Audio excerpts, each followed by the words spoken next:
sorry I don't have any pictures of myself as a baby, but just for your information, I was born the same year as Queen Victoria.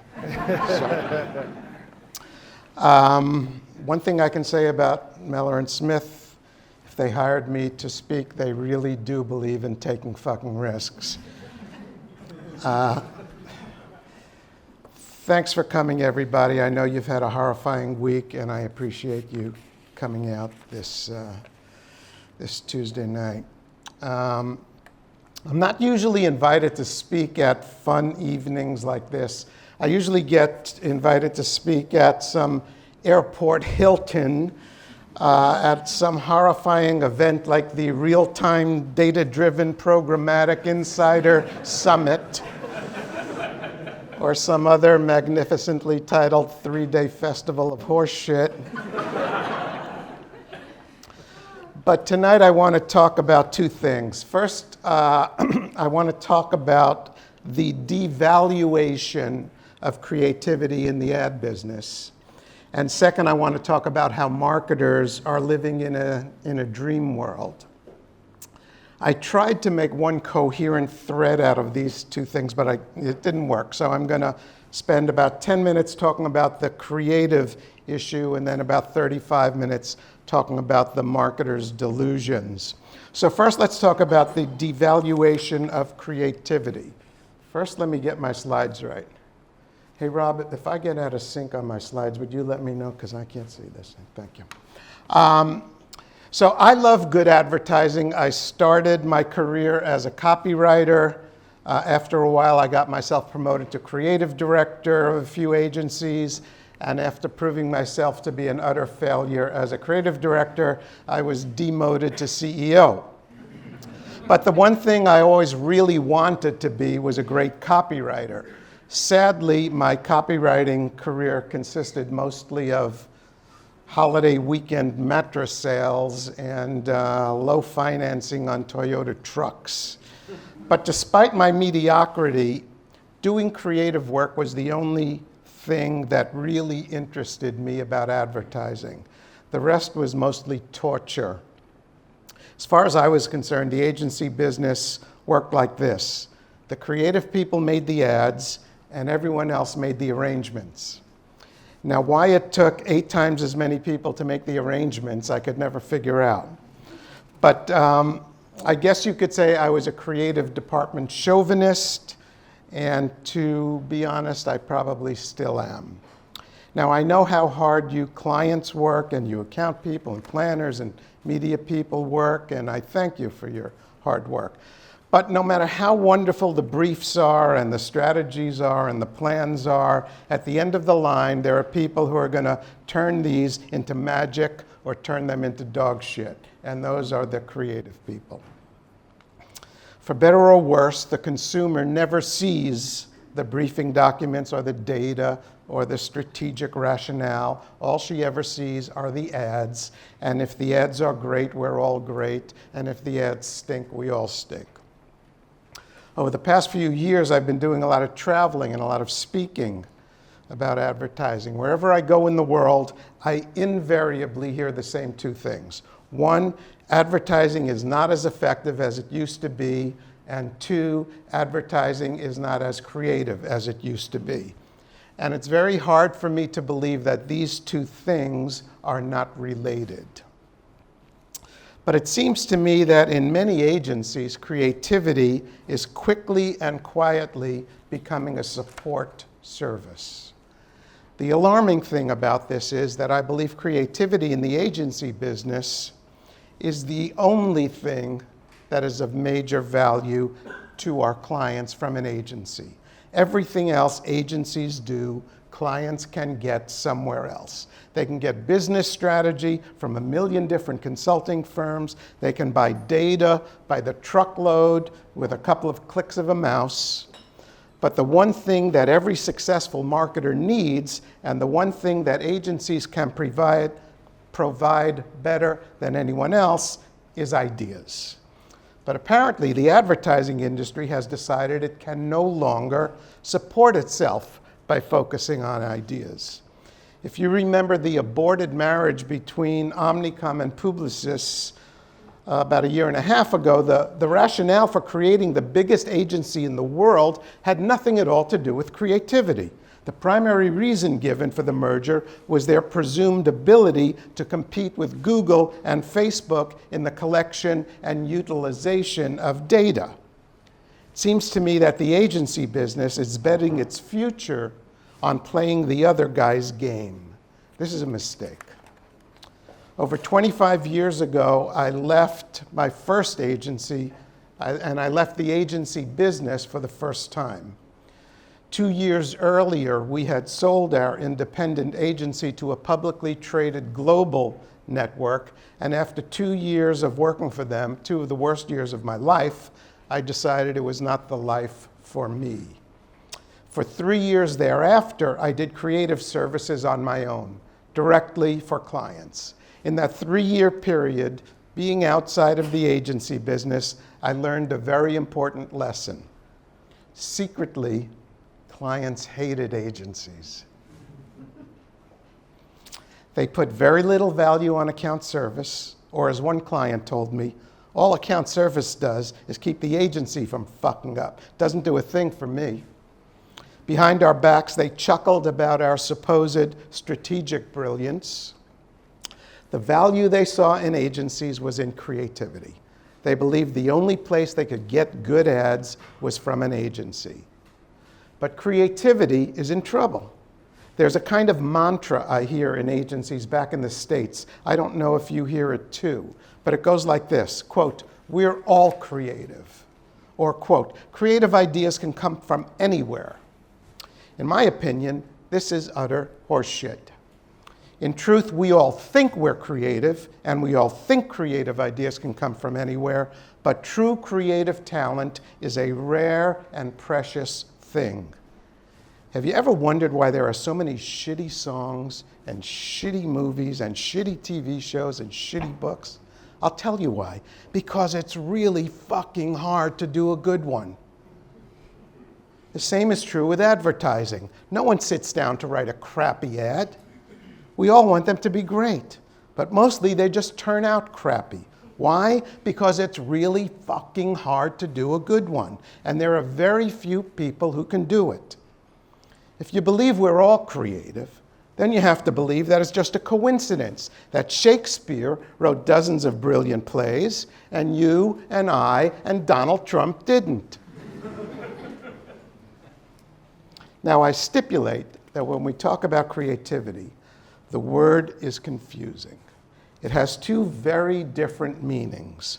Sadly, the new emperors of advertising are trying their best to muddy the issue and confuse the meanings.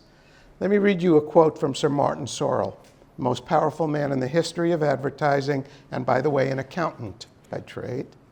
Quote, "The snottiness of believing that creativity just resides in the creative department of traditional agencies, that media people can't be creative, or data people can't be, or people who do healthcare or promotion or CRM can't be creative, it's a nonsense, and it's insulting to the people who are in those areas," unquote.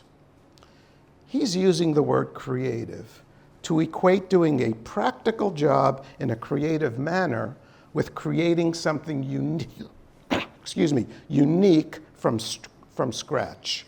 He's implying they are the same thing. Now, don't get me wrong. I love anyone who does a job in a creative manner. I have nothing but respect for account people or planners or data analysts or media people who work in and around agencies and do their job imaginatively. But starting with nothing and creating a song or a book or a film or a painting, or yes, sometimes even an ad, is a whole different meaning of creativity. And I resent that the exceptional talents of great creative people are being intentionally misrepresented. You know, the guy who made the popcorn at the Globe Theater may have found a very interesting and creative way to do it, but he didn't write fucking Macbeth. It's a different thing.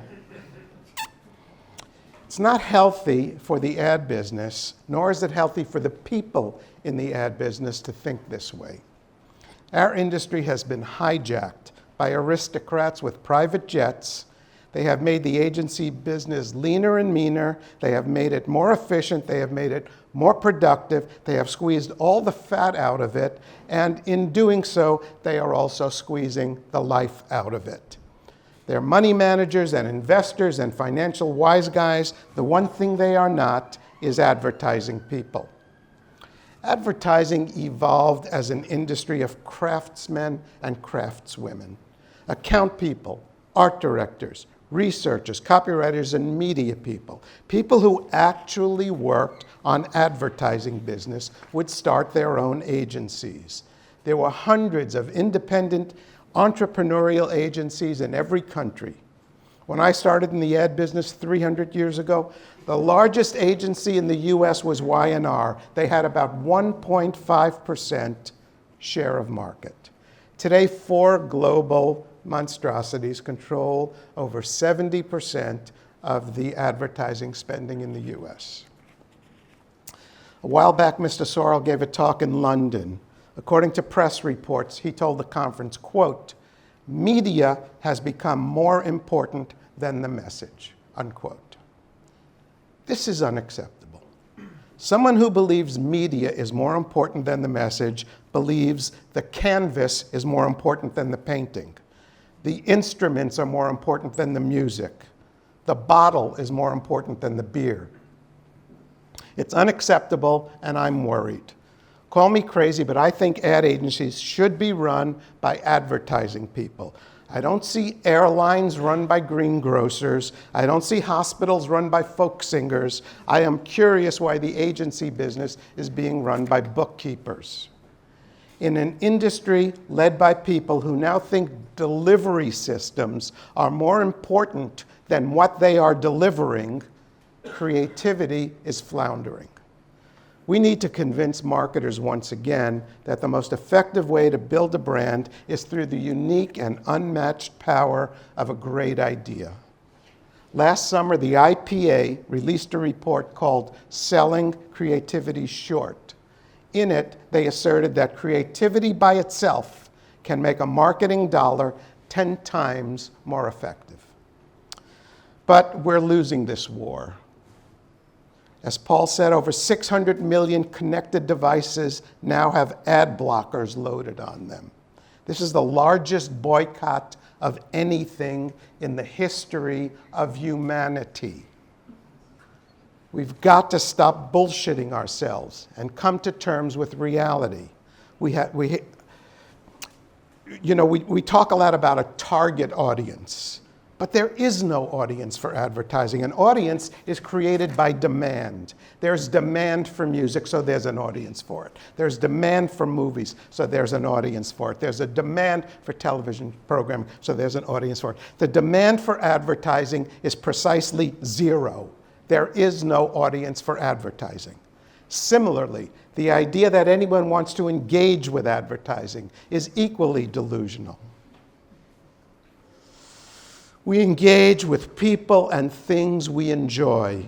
We find books engaging and music engaging and dance engaging and people engaging. Who in their right mind wants to engage with advertising? On a rainy Sunday afternoon, have you ever heard someone say, "I'm going back to my flat and engage with some advertising"? We have to do a lot better. We have to make advertising beautiful, interesting, or imaginative.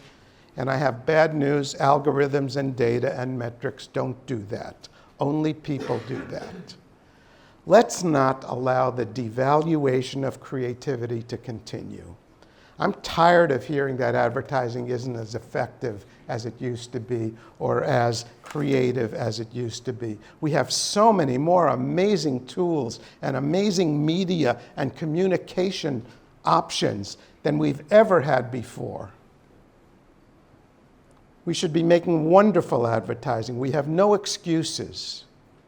Data and analytics and all of that stuff, that's all fine and useful, but we need to regain our appreciation for the unique gifts of talent and creativity. We need to make it once again the focus of the advertising business. Okay, that's what I have to say about that. Now on to part two. One of my objectives this evening is to make you uncomfortable. I know you don't like to be uncomfortable. I don't like to make you uncomfortable. But we in the marketing business are fed so much bullshit on a daily basis that from time to time we need a hard dose of reality, and sometimes reality is uncomfortable.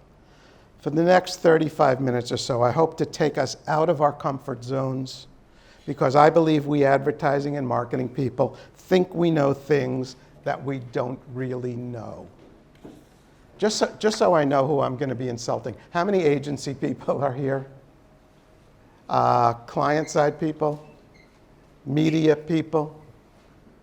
Fishermen? Any fishermen here? It's too bad I like fishermen. So we're going to let's do a little reality check and see if we can agree that a lot of what we've been told and what we've come to accept as marketing and advertising wisdom is dubious at best and at worst just plain wrong. The title of this part of my talk is Marketers Are From Mars, Consumers Are From New Jersey, which is also the title of my last book. As some of you may know, Mars and New Jersey are very different kinds of places. One is an uninhabitable, desolate, lifeless world. You're way ahead of me. And the other one's a planet. Okay, the premise of my talk is that marketers, that's us, are very confused. In fact, we're so confused that we have lost touch with reality and also with average consumers, or as I like to call them, people. It's my view that consumers are basically simple creatures with straightforward needs and easily observed behaviors. Marketers, on the other hand, are complicated bastards with strange customs and mysterious beliefs. We marketers are taught not to think simply. In fact, the whole practice of marketing is based on the conviction that there are forces at work in the minds of consumers that only trained specialists, us, are qualified to interpret. Thinking simply has been beaten out of us. You cannot be taken seriously in any marketing or advertising organization if you suggest that the bulk of consumer behavior is perfectly obvious. You can't advance your career by speaking plainly and asserting that the reason people buy most stuff is because it's tastier, prettier, cheaper, works better, or is simply more readily available. That kind of thinking just won't cut it in today's world of professional confusion. To be taken seriously as a marketer, you need to think and speak in ways that no normal person in the history of civilization has ever thought or spoken. How we think and how consumers think couldn't be more different. Here's how marketers think. How can I engage consumers with my brand and create a community? How do I connect the authenticity of my brand with my target audience? How can I co-create with my target and develop a conversation? Here's how consumers think. Is there going to be parking? Is this fucking thing going to work? Consumers want clarity and simplicity. Marketers want to complicate the shit out of everything. Every day, we agency people go into work, we have meetings and we have conference calls and we write briefs and we build PowerPoint decks and we read emails, we write memos, we make presentations, we have uploads and downloads. And as a byproduct of all this bullshit, every now and then an ad appears somewhere. Over 10 years ago, we in the marketing industry and the advertising industry developed a narrative. The narrative went something like this.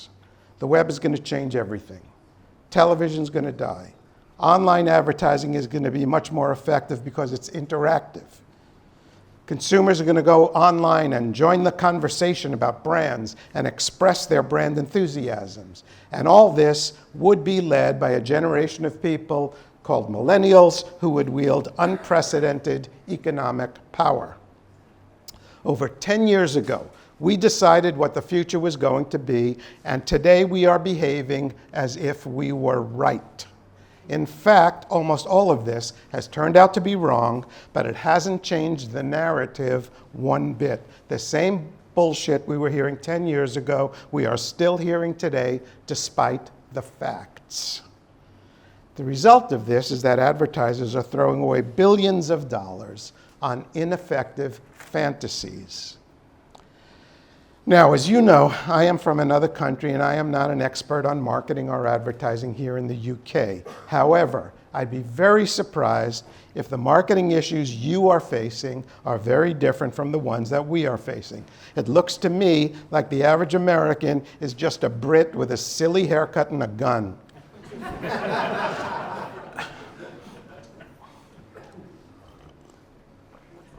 I believe that the marketing industry is suffering from 3 delusions. They are the digital delusion, the brand delusion, and the age delusion.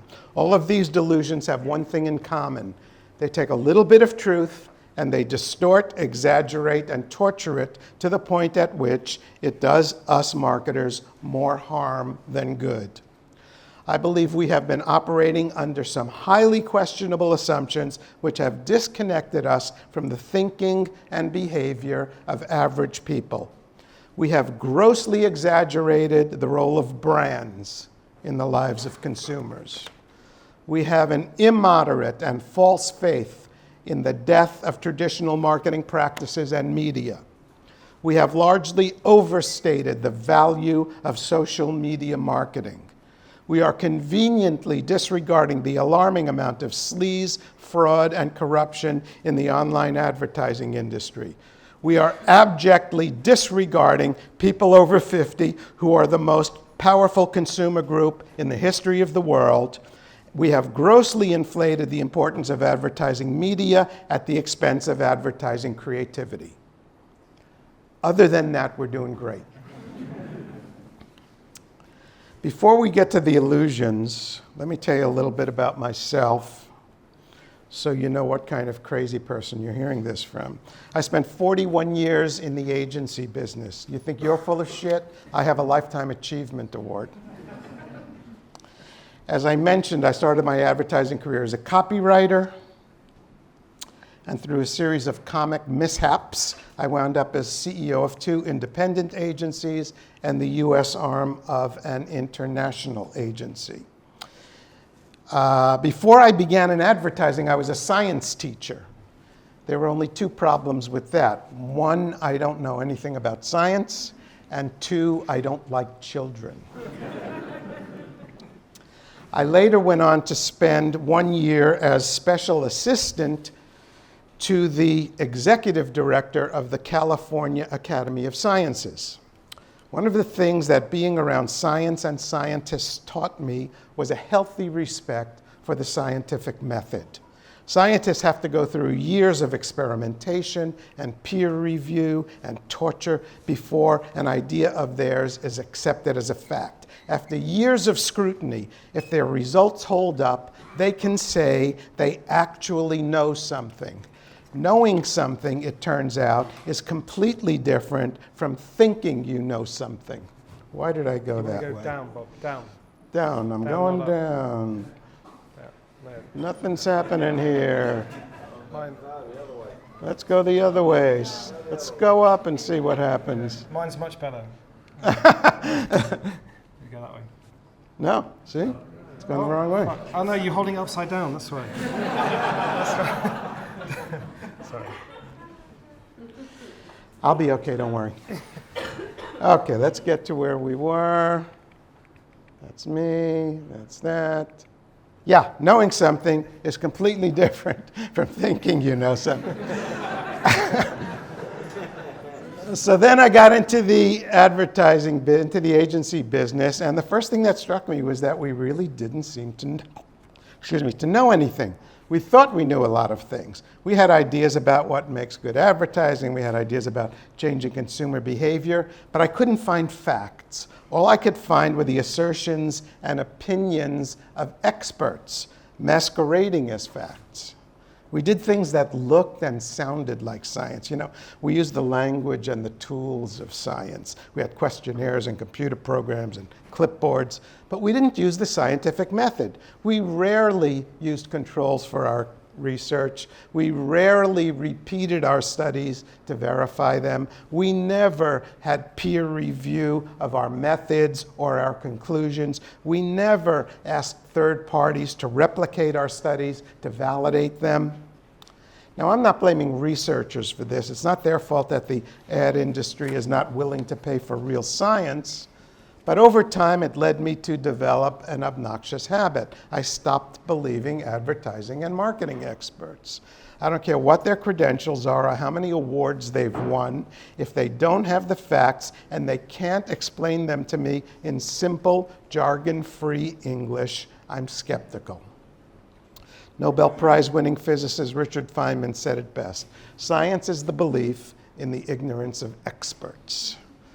One of the problems with advertising experts is they have a free pass. They go around to conferences and they talk to the press and they write books and articles and they make profound and confident statements about our industry, and no one ever goes back and checks up on them.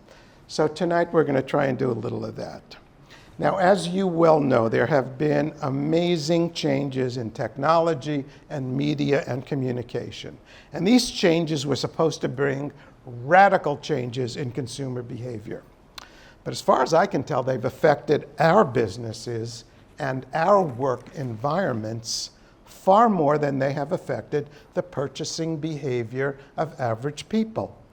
According to the US Census Bureau in 2016, about 8% of retail activity in the States occurred online. 92% occurred in a store. According to eMarketer,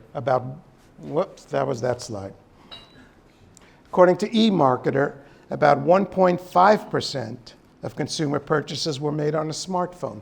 98.5% were not made on a smartphone. And yet, if you were to read the literature of our industry, you'd have to believe we buy everything online and mostly on our mobile devices. Now let's get to our three delusions. The first delusion is the digital delusion. From an advertising standpoint, at the core of the digital delusion is the belief that online advertising is more effective than traditional advertising because it is interactive. For many years, online advertising was called interactive advertising until it became clear that no one was interacting with it. And then suddenly the term interactive was sent off to bed, never to be heard from again, and it became display advertising. According to most reports, as Paul said, display ads have an overall click rate of about 6 in 10,000. This is not interactivity. This is absence of interactivity. Solve Media, a company that measures this stuff, says you are more likely to complete Navy SEAL training than click on a banner ad. The idea that the same consumer who was frantically clicking her TV remote to escape from ads was going to joyfully click her mouse to interact with them is going to go down as one of the great marketing fantasies of all time. But this delusion has led to consequences that no one could have foreseen. As we sit here today,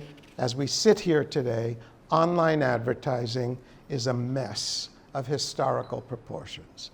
Half of what is paid for is not even visible. Fraud is out of control. Corruption is rampant. Online advertising is despised by consumers, doubted by advertisers, barely sustainable for most publishers, and trusted by no one.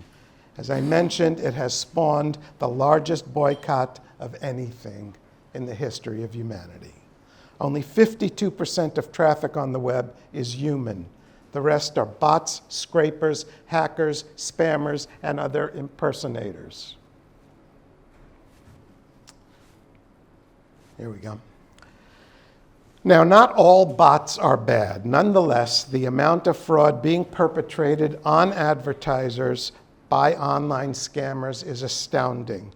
Just last week, a new unimaginably large ad fraud called Fireball was discovered. It has infected 250 million computers and 20% of corporate computer networks worldwide.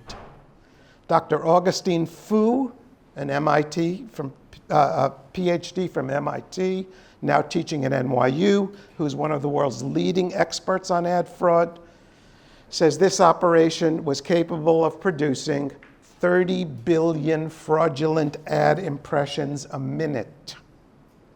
Dr. Fu called this fraud on such a massive scale, it is beyond belief.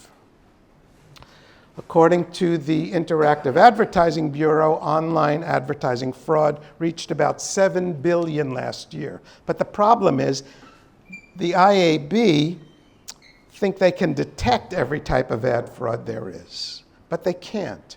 2 weeks ago, another fraud called Judy, of all things, was detected in the Google Play Store. This fraud was capable of producing 1 billion fraudulent impressions a minute and had eluded Google for over a year. And second, the IAB has an interest in understating the extent of ad fraud. The World Federation of Advertisers, on the other hand, says ad fraud could be 4 times that number. If you want to make a lot of money quick, get into the ad fraud business. Here's a chart from Hewlett-Packard showing us why ad fraud is so popular.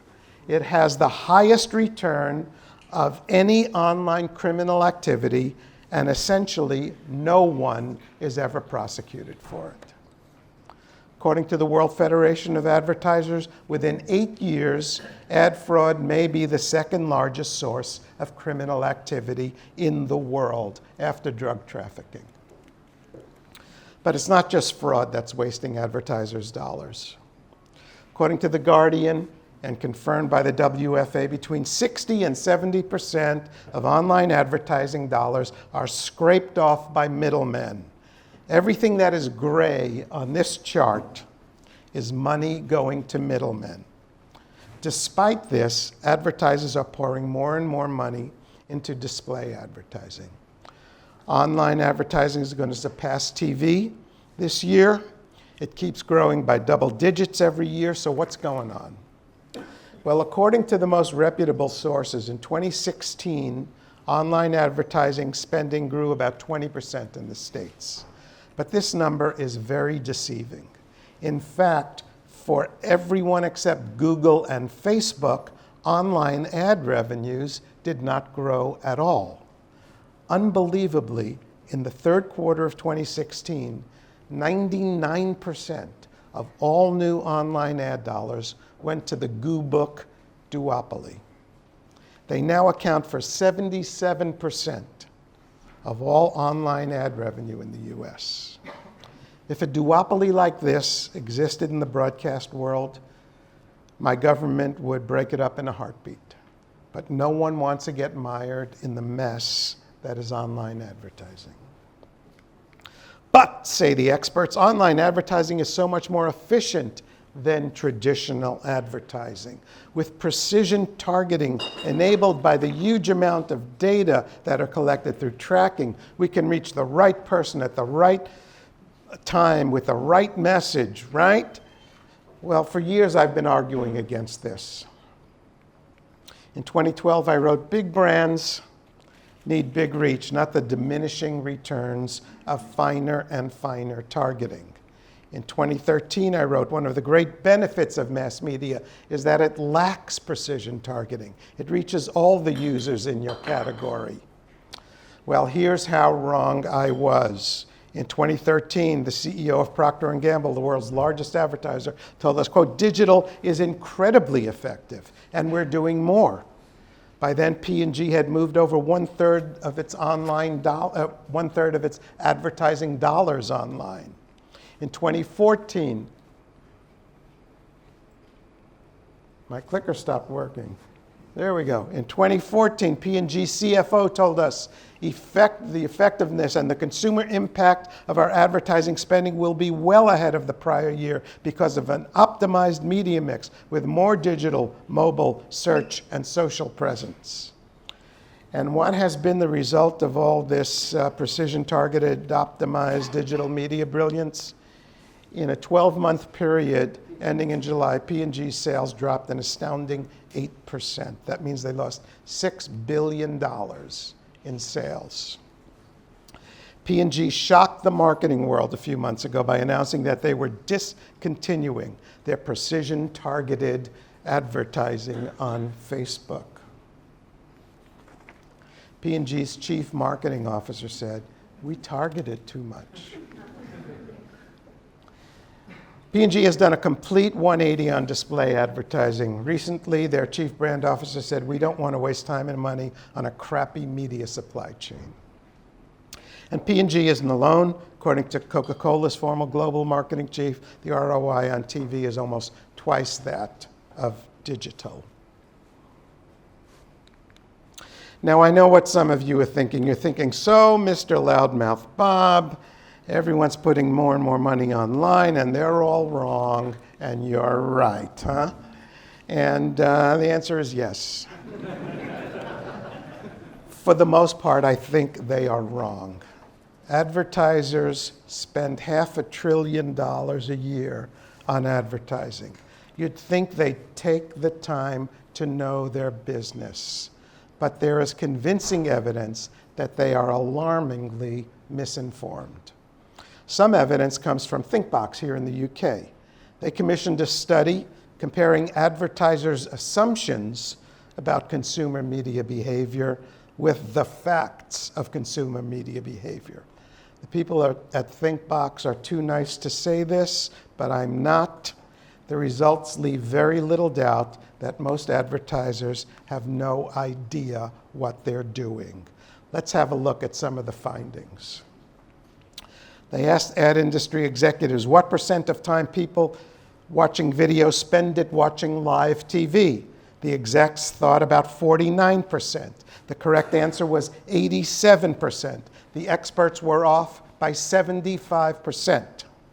They asked how many minutes a day they thought people spent watching video on demand.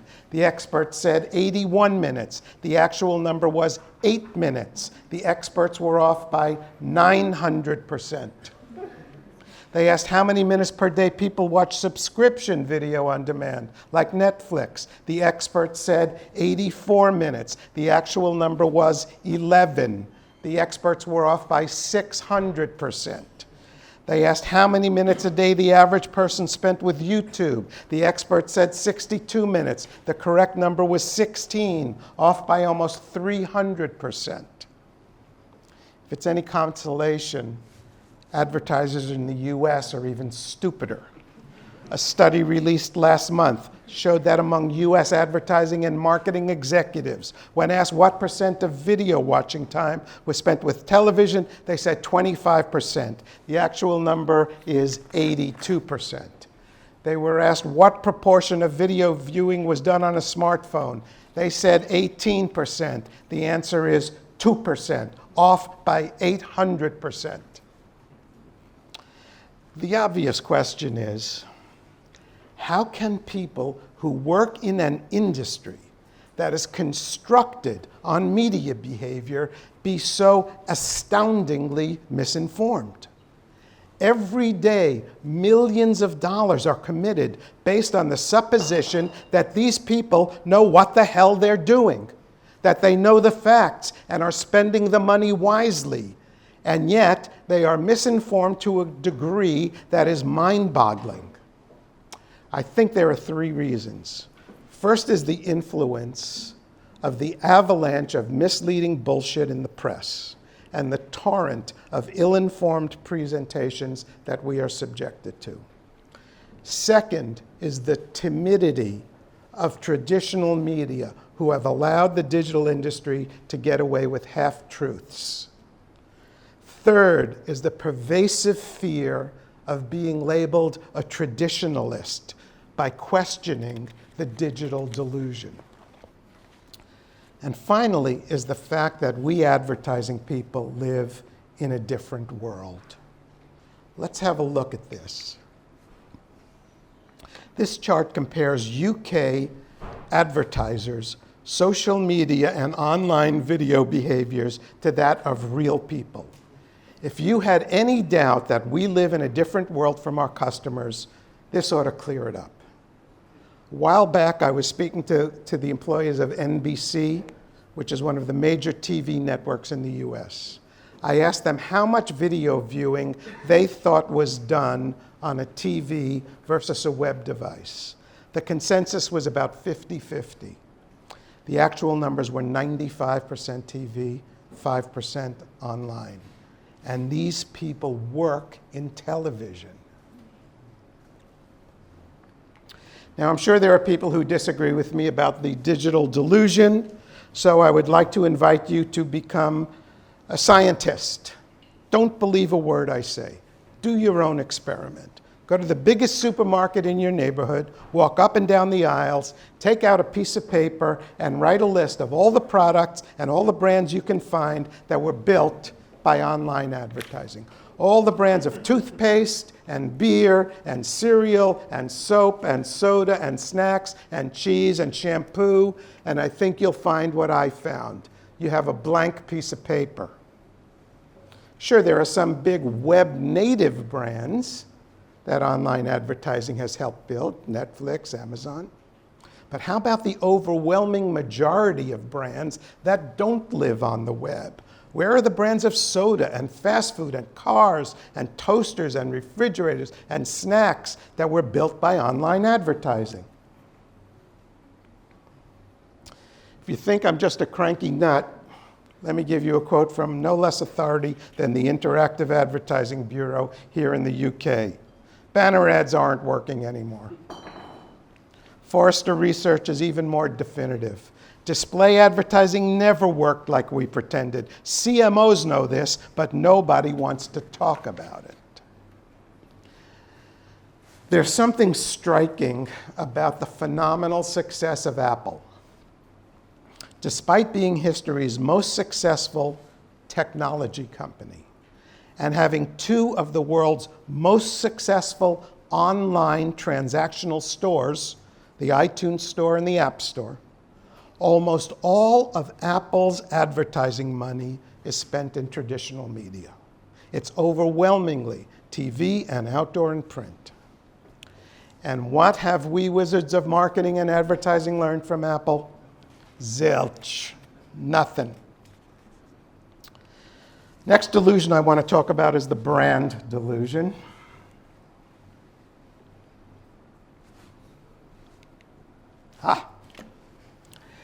I believe that creating a strong brand should be every marketer's primary objective. And the highest goal of advertising is to create a strong brand. And I'm sure most of you agree with that. But our industry has taken these truths and distorted them into silly fantasies.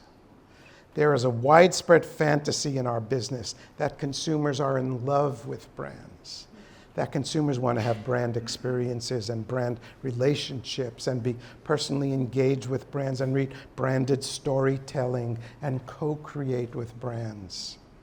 Let's listen to Saatchi and Saatchi's. Where are we?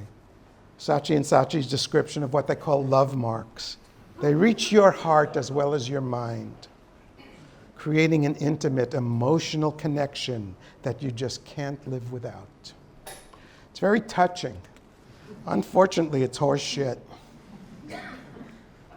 In fact, according to a study by Havas Media in Europe and the US, people would not care if 92% of brands disappeared. To be honest, I wouldn't care if Havas Media disappeared. That's another story. Oh, there's anyone here from Havas? I'm just kidding. One consequence of this bullshit is that we have spent 10 years and billions of dollars on the social media fantasy, exhorting people to join the conversation about our brands. What I want to know is, what fucking conversation. All you have to do is go to your Facebook page or your Twitter feed, and if you can read, you can see that no one is having a conversation about brands. Facebook has turned into a festival of traditional paid advertising. There isn't a conversation about a brand anywhere in sight. In an article in a recent issue of the Harvard Business Review, the authors report across 16 studies, we found no evidence that following a brand on social media changes people's purchasing behavior. A study by Duke University, the American Marketing Association, and Deloitte said over 88% of senior marketers surveyed said they found no measurable impact from social media marketing. A study by Forrester Research reported that only 0.07%, that's 7 in 10,000, of a major brand's Facebook followers ever engage with one of its posts. On Twitter, the number is even lower, 4 in 10,000. And remember, this isn't for consumers in general. This is just for the tiny component of the population who already turned themselves in and became followers of the brand. And yet, there are still people in our business who believe that consumers are in love with brands. You go to their Twitter profiles, I'm passionate about brands. You're what? Dude, get a fucking girlfriend. Now, once again, let me state the obvious. Yes, having a strong brand should be every marketer's primary objective. And yes, the highest goal of advertising is to create a strong brand. But that's it. No, for the most part, consumers are not in love with brands. Despite all the baloney we hear from social media experts, for the most part, consumers do not want to have a conversation with your brand or an authentic relationship with it or engage with it or co-create with it or spend a romantic seaside weekend with it. Now, of course, brand preferences exist, and that's what advertising is striving to achieve. But brand love is mostly a juvenile fantasy.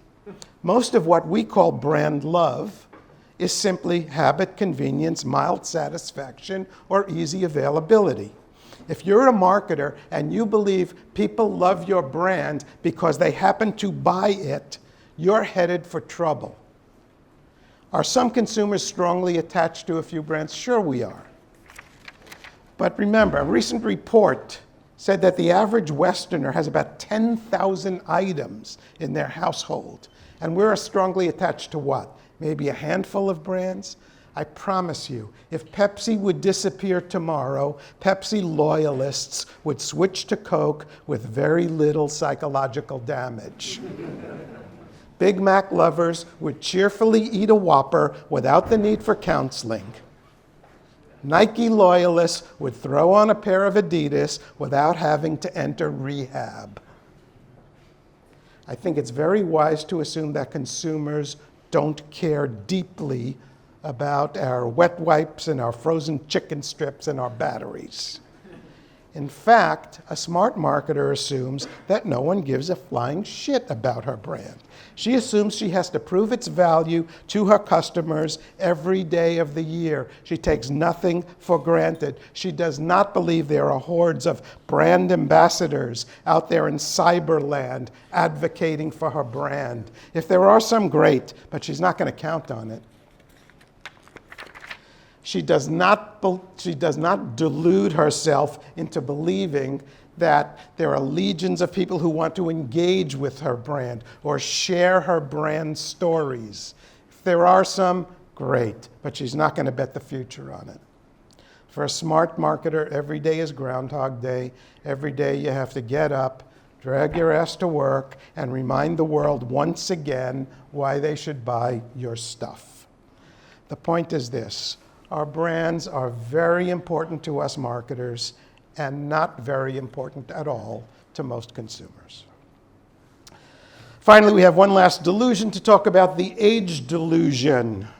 One of the practices of the ad industry that I've never understood is why we spend so much of our time, money, and energy talking to young people and so little talking to older people. In fact, I have come to believe that most marketers target young people because they see everyone else doing it. And they assume that somewhere there must be someone who knows why the hell we're doing this. Here are the facts. According to Nielsen, people over 50 are the most valuable generation in the history of marketing. In the US, they are responsible for over 50% of all consumer spending. They outspend the average consumer in nearly every major category: food, household items, entertainment, personal care, automotive. They account for 55% of all consumer packaged goods sales and dominate 94% of consumer packaged goods categories. They outspend other adults online 2 to 1 on a per capita basis. They have a net worth about 3 times that of other generations. They buy about 50% of all new cars. They control about 70% of the wealth in the US. If they had their own country, Americans over 50 would be the 3rd largest economy in the world, bigger than Germany, Japan, or India. And the future, between now and 2030, the population of adults over 50 will grow at about 3 times the rate of adults under 50. Let me ask you a question. Do you really think it's a good idea to ignore these people? And yet, people over 50 are the target for 10% of marketing activity in the US. While everyone in marketing is obsessed with millennials, we are going through one of the greatest demographic changes in human history, and it's being completely ignored. This chart from the United Nations demonstrates an astounding demographic change that's occurring in just 100 years. In the year 1950, there were 3 times as many people in the world under the age of 5 as there were over 65. By 2050, there will be twice as many people over 65 as there are under 5. Our population is aging at a remarkable rate. And the aging is far more pronounced here in the UK. While worldwide, the median age of the population is 29.6 years old, here in the UK, the median age is 40.5. But we have invented all kinds of convenient bullshit for why we ignore mature people. The real reason we ignore them is that we hate them.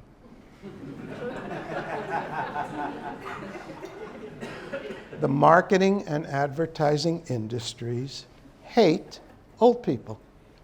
We like the excitement of youth, not the boredom of middle age or the frailties of old age. We can't build ourselves a hot advertising career by talking to old farts.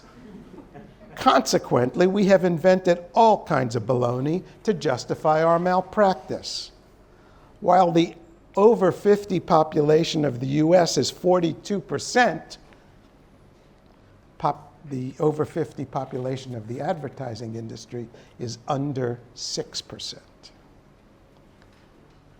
Demographic cleansing of the advertising industry. Our neglect of mature consumers and our pandering to young people is nothing but marketing by selfie stick.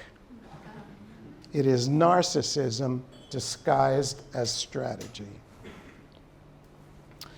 I guess Forbes summed it up best. People over 50, they said, are the most ignored wealthy people in the history of marketing.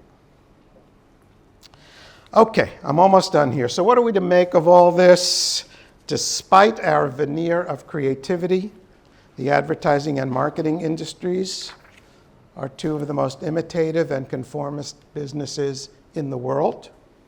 Once something becomes trendy, it is difficult, in fact dangerous, for someone to go against the grain. I could never have said to my clients 4 years ago when I was CEO of an ad agency what I have said here tonight. It would have been too dangerous. Now, are things changing? Of course things are changing. Things are always changing. And today things are changing more rapidly than ever. I'm not saying we should ignore change or ignore online advertising or ignore young people. I'm saying we need to get some perspective back and get over our obsessions and our delusions. We need to stop falling for the exaggerated, irresponsible horseshit that has been sold to us by people with an ideological or financial interest in creating hysteria and promising miracles.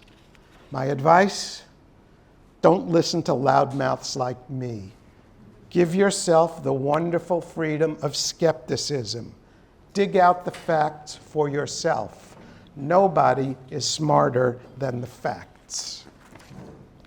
I'm dismayed that our industry, which is supposed to be creative and forward-thinking, has been operating on unreliable principles and fanciful delusions that have been sold to us by people who've been wrong over and over.